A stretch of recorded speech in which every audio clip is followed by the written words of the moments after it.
මේනේ cricket ලෝකයේ ගෝඩ් of cricket කියන නමින් විරුදාවරිලාත් ක්‍රිකට් ක්‍රීඩාවේ අසම සම පිතිකරුවා සචින් තෙන්ඩුල්කර්.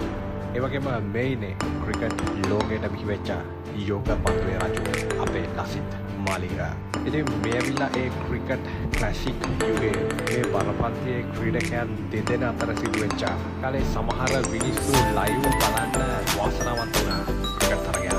ඉතින් තෙන්ඩුල්කර් වගේම ලසිත් මාලිංගගේ මේ ගැම්ම තිබුණේ එදා ලෝකෙම අපිට විතරයි. සචින් තෙන්ඩුල්කර්ගේ කඩුල්ල ලබා ගන්නවා කියන්නේ ඒ කාලේ ක්‍රිකට් තරගෙම හැම පන්දුවක්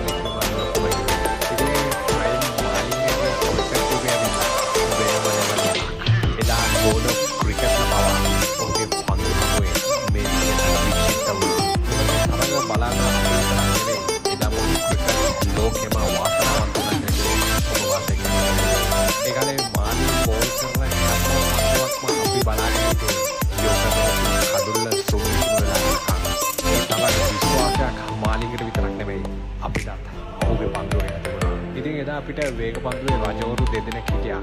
එක්කෙනෙක් ලසිත් මාලිංග යෝකර් පන්දුවේ රජු, අනිත් කෙනා රුවන් කුලසේකර ස්විං පන්දුවේ රජු. ඒ වගේ ක්‍රිකට් ක්‍රීඩකයෝ අපේ රට වෙනුවෙන් සටන් කරපු යුගයක තමයි අපේ රට ලෝක කුසලාන අනුශූරතා 4ක් එක ලෝක කුසලානයක් දිනාගත්තේ. ඉතින් එදා ඒ